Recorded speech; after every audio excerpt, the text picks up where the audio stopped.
Hi everyone, Gavin Townsend here with Brandon from the Birmingham University, also from Redditch.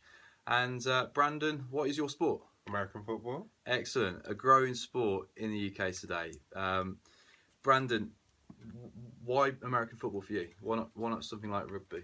I played rugby at college. I played basketball at college, and then I went to university. One day, the American football team saw me in the gym, and they were like, "You need to try this." One day, I thought, "Let me go down," and then it was a thrill. It's a hugely fun sport. Lots of contact, lots of impact, and yeah, you get to have some fun. Yeah, obviously there's a lot of rules which are different in rugby to the likes of American football, and obviously in rugby, for newcomers, it can be quite confusing. Whereas in American football, I'd imagine it's just all about brutality and just throwing the ball in any direction, isn't it? Yeah, there's an element of that. There's an Pretty element much. of that. Like, Yeah. for me personally, I'm a D lineman. My job is just to go there and get after it, go hit the quarterback, go hit the running back, and that's something that just had a huge appeal for me. Um, the ability to just go out there, be athletic, and make a play. Brilliant. And you're only 21, and you're like, you can see he's towering over me. How tall are you? Like 6'2"? 6'1". Yeah, Yeah, 6'1". We've just done his weigh in, and we've gone through your nutrition in detail. yeah. And you're about 16 and a half stone, 21 years of age. I'm 30, and I feel like a dwarf next to this guy. But do you find it's really important to get a balance between power and strength as much as cardio fitness for American football? Yeah, definitely. That's a huge thing in our sport. We gotta be lifting. You've got to be on the track, putting in the work there, and then you have to have that general cardiovascular base. Mm. Because sometimes it can be a long game, and when the game is hard, the game is competitive. You can be on the field a long time, so you have to have that general base of fitness there as well. How long is an average game? So the game is played in 15-minute quarters, but sometimes it can take like 2.5, 3 hours to complete. If you've ever watched the Super Bowl, you see that there's quite a few stoppages, and yeah, it just depends on each game. So the Super Bowl was actually known as one of the most spectated, if not the most spectated sport of all time. I think a billion people around the world, 1 in 7 people watch the Super Bowl. Yeah. I think it was last year. Have you been to America? Have you played out there?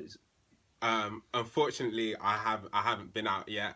Looking to go out and visit in Christmas. Mm. But a lot of players from our team, from our junior setup, have gone out. So Michael Akinlade and Jordan Carter Morris just went out this year to go play NCAA football, which is obviously huge for them. Mm. Full scholarships, and yeah, a And lot of guys are these from Birmingham lads as well? yeah. So Brilliant. yeah, I've Michael Jordan's from Birmingham, born and bred. Mm. Played juniors with me for the Birmingham Lions, and then Michael's from London, came over to Birmingham University, had a season with us, won the MVP at the Brit Bowl, and then is off now to America to go play, to go Brilliant. get done. Brilliant. So the Americans are clearly doing some talent scouting over in the UK then. Yeah, definitely. There's opportunities if you've got it. Like if you're there and you're ready, you've just gotta be Got there on the got right day, got and to grasp it. yeah. And obviously over the years, I've personally seen American football come out of the woodworks, and now there's in excess of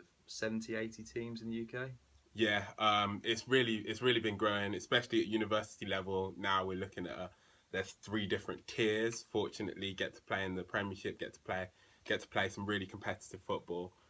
It's growing on a university level, at the adult level, and again at the junior and youth level. So So if, I'm excited. if I wanted to get into American football, or if there's youngsters out there or an adult, how can I get into that sport? I'd say the first thing to do is look for your local club. So if you're watching this and you're in the Birmingham area, you've got the Sandwell Steelers, you've got the Tamworth Phoenix, you've got the Birmingham Bulls. If you're a junior or a youth player, there's the Birmingham Lions that have a youth setup. Go along, try it out. The coaches especially in the Midlands area, are really great. A lot of coaches involved in the Great Britain setup.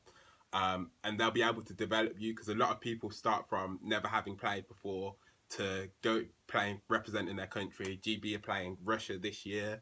A lot of guys that played that game will have never played before like just trying it out. It's not something you have to play since you're 4 or 5. You just try it out, see if it's for you. Mm. And there's always a passing joke about the whole safety gear and all the kit versus like sort of rugby players. Can you explain the reasons why American footballers have so much safety gear?